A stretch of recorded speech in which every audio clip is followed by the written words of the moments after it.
मैं समझता हूँ वर्ल्ड वार 3 अब दूरी नहीं, ये सिर्फ डिपेंड कर रहा कुछ सुर्ख रंग के बिछड़ों पर।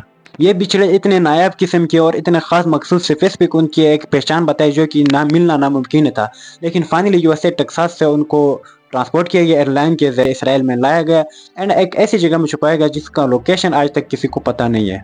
यहूदी के होली बुक्स के मुताबिक कहना यह है कि अल-अक्सा मस्जिद के सामने एक माउंट एलायस होगा, उसमें ये बिछड़ों को सेक्रीफाइस किया जाएगा।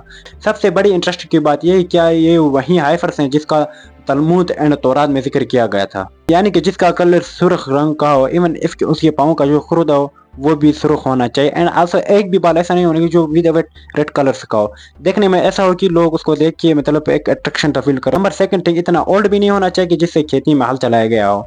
एंड नंबर फर्स्ट थिंग, इतना जवान भी नहीं होना चाहिए कि आप बिल्कुल ही जवान नहीं समझे, लेकिन लोग कह रहे हैं कि वो 3 साल का होना चाहिए। लोगों का ये कहना है कि 2024 अप्रैल में 4 साल उसके पूरे होने वाले हैं। पुरानी साउनी एंड जेविस अगर इसको सेक्रीफाइस करते हैं नतीजे में क्या निकलेगा, अगर सेक्रीफाइस करते हैं तो करें, इससे कोई प्रॉब्लम नहीं, लेकिन उनके जो होली बुक्स तलमूद एंड आसो तौरात है उसमें ये ऑलरेडी मेंशन किया गया है कि अगर इसको सेक्रीफाइस करना है तो सेक्रीफाइस करेंगे, लेकिन उसके बाद थर्ड टेंपल यानी कि हैकल सुलेमानी तामीर करने वाले हैं, लेकिन उसको तामीर करने के लिए उनको गिराना होगा मस्जिद अल-अक्सा। ये बात आपको भी बखूबी पता है कि मस्जिद अल-अक्सा 3 रिलीजियस के लिए इतनी इंपॉर्टेंट है, इतनी इंपॉर्टेंस की मैं क्या बताऊं। मुसलमानों के लिए अल-अक्सा मस्जिद इतनी इंपॉर्टेंट है जितने फर्स्ट बैतुल्लाह एंड सेकंड मस्जिद नबी और थर्ड बैतुल मक़दस अपनी जगह रखती है।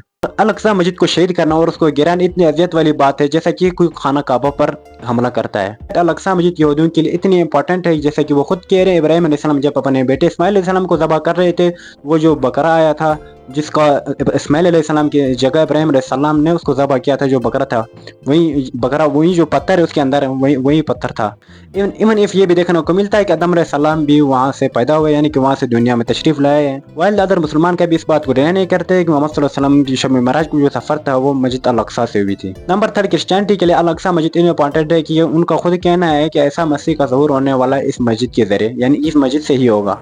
यहाँ हैरत की बात यह है कि जो जिन बिछड़ों को यूएसए से ट्रांसपोर्ट करके लाया गया था इसराइल में, उनमें इसराइल नेशनल पॉलिसी का बिल्कुल हाथ नहीं, यानी कि एक प्राइवेट ग्रुप का हाथ है जिसमें old Savani and also Jewish शामिल है। विल अब बात आती है कि इसराइल वाले इस बिछड़ों को क्यों ज़बह करेंगे, सेक्रीफाइस क्यों करेंगे, इसकी क्या जरूरत पड़ी। इसका दूसरा सबूत है इसराइल का हमास पर हमला करना। इससे बढ़कर ये बात आम है कि अल-अक्सा मस्जिद को गिराने के लिए ऑलरेडी अंडरग्राउंड कंस्ट्रक्शन जारी है जिसके जरिए अल-अक्सा को गिराया जाएगा एंड उसकी जगह थर्ड टेंपल को कंस्ट्रक्शन की जाएगी। ऐसा बिल्कुल भी नहीं कि रेड हाइफर्स को वो सेक्रीफाइस करेंगे तो और थर्ड टेंपल बनाना शुरू करेंगे। रेड हाइफर्स को सेक्रीफाइस करने के बाद उसका खून बहाया जाएगा एंड उसको फिर जलाया जाएगा एंड उसका जो राख बनेगा, राख को नदी में या पानी में गिराया जाएगा और उस पानी से खुद को पाक करेंगे।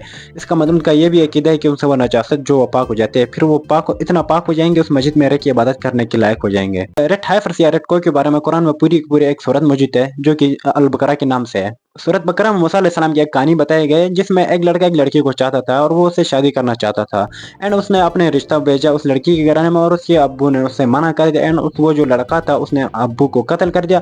लोगों को पता ही नहीं चल रहा था कि वो कातिल कौन, अगर किसने उस लड़की के बाप को मारा। तो मूसा अलैहिस्सलाम ने कहा कि इस तरह की एक गाय को लाए और जिसको ज़बह करें। फिर उन यहूदियों की तरफ से क्वेश्चन आया कि वो गाय किस किस्म की आने चाहिए। अल्लाह ने बताया कि स्पेसिफिक किस्म बताया कि इस किस्म की एक बिछड़ा या गाय लाना चाहिए, लेकिन उनसे फिर बहुत सारे से भी ज्यादा बहुत सारे क्वेश्चन बताए, लेकिन किस किस्म के होने चाहिए, छोटी होने चाहिए, बड़ी होनी चाहिए। फिर अल्लाह ने उनको एक स्पेसिफिक किस्म बताए, फिर जाके उसने वो बिछड़ा लाया और बिछड़ों को बिछड़ा था या गाय उसको ज़बह किया एंड उसके जो गोश्त था उसको वो जो मरा हुआ आदमी था उसके ऊपर मारा गया और वो जिंदा हुआ, उसने खुद कातिल का नाम बताया। बाद ये जो अमल है वो कितने दफा हुआ और कितनी बार सक्सेस हुआ ये एक अलग टॉपिक है। इस पूरी जेविस प्रोवेसी के पीछे सिर्फ 2 ही रीजन हो सकते हैं, एक तो इसराइल सिर्फ खत्म हो जाएगी या दूसरी दुनिया में वर्ल्ड वार 3 होने वाली है। ईसा मसीह को फांसी देने के लिए यहूदियों ने मस्जिद अल-अक्सा में लेके गए थे, लेकिन अल्लाह ताला ने अपने हुक्म से आसमान की तरफ बुला लिया और जब ईसा मसीह का ज़हूर होगा तो यहूदी नाम का कोई चीज़ भी नहीं हुआ। यही अकीदे है क्रिश्चियन वालों का। यहूदियों का भी तो यही कहना है कि अल-अक्सा मस्जिद को गिराएंगे और वहाँ थर्ड टेंपल ऑफ सुलेमानी